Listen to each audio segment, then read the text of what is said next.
আসসালামু আলাইকুম সকল সৌদি কুয়েত কাতার প্রবাসী ভাইরা, আশা করি আপনারা সকলেই ভালো আছেন। আলহামদুলিল্লাহ, আমি আপনাদের দোয়ায় ভালো আছি।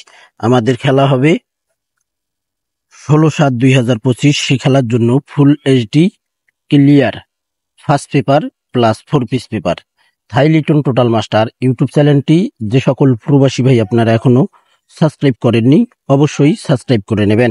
এখানে কিন্তু আমাদের 64 থেকে 65টা পেপার রয়েছে ভাই।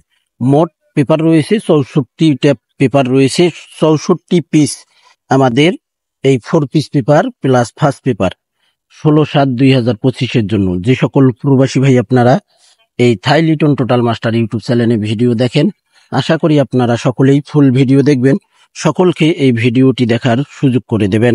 তো ভাই আপনারা অবশ্যই আমার এই চ্যানেলটি যারা এখনো সাবস্ক্রাইব করেননি, থাই লিটন টোটাল মাস্টার, আশা করি আপনারা সকলেই সাবস্ক্রাইব করে নেবেন, সকলকে এই ভিডিওটি দেখার সুযোগ করে দেবেন। তো ভাই আপনারা অবশ্যই লাইক কমেন্ট করতে ভুলবেন না।